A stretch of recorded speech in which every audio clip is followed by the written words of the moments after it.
గత వైసీపీ పాలనలో అధికారాన్ని అడ్డుపెట్టుకుని జోగి రమేష్ చేసిన పాపాలు జోగే కొద్దీ బరువు పెరుగుతున్నాయి. జగన్ అండా చూసుకొని పెడన మొదలు మైలవరం, పెనమలూరు నియోజకవర్గాల్లో సైతం సొంత పార్టీ నేతలను కూడా పక్కకు తోసి జోగి రమేష్ కుటుంబం చేసిన ఇసుక, బుసుక, బూడిద అక్రమ రవాణా, సెటిల్మెంట్లు, కమిషన్లు, వసూళ్లు, కబ్జాలన్నీ ఇన్ని కావు. జగన్ ఉన్నంత వరకు ఈ అక్రమాలపై మాట్లాడే ధైర్యం ఎవరికీ లేకపోయింది. ఇప్పుడు పరిస్థితులు మారడంతో జోగి అక్రమాలపై ఫిర్యాదులొస్తున్నాయి. అలా వచ్చిన ఒక ఫిర్యాదుపై దర్యాప్తు చేయగా సిఐడి అటాచ్మెంట్ లో ఉన్న అగ్రిగోల్డ్ భూముల్ని జోగి రమేష్ కుటుంబం కబ్జా చేసినట్లు తెలిసింది. ఈ కబ్జాను ఎలా మొదలుపెట్టారు, ఎలా ముగించారో తెలుసుకుందాం.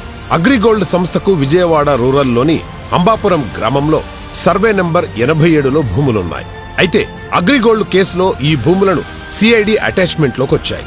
2018లో జీవో నెంబర్ 117, 2019లోని జీవో నెంబర్ 133లో ఈ ఆదేశాలు చాలా స్పష్టంగా ఉన్నాయి. ఈ భూములపై కన్నేసిన జోగి రమేష్ మొదట తన కుమారుడు జోగి రాజీవ్ను బాబాయ్ జోగి వెంకటేశ్వర్ల పేరిట సర్వే నంబర్ 88లోని 2160 చదరపు గజాల భూమిని కొనుగోలు చేశారు. ఆ తర్వాత రిజిస్ట్రేషన్ శాఖపై ఒత్తిడి తెచ్చి రికార్డుల్లో ఉన్న సర్వే నంబర్ 88ని కాస్త 87గా మార్పించారు. 2023 ఏప్రిల్ 29న స్వీయ దిద్దుబాటు దస్తావేజులంటూ దొంగ పత్రాలు సృష్టించారు.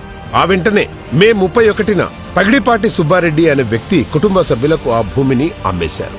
గ్రామ సర్వేయర్ తాను సర్వే చేయకుండానే చేసినట్టు దొంగ రికార్డులు రాశారు.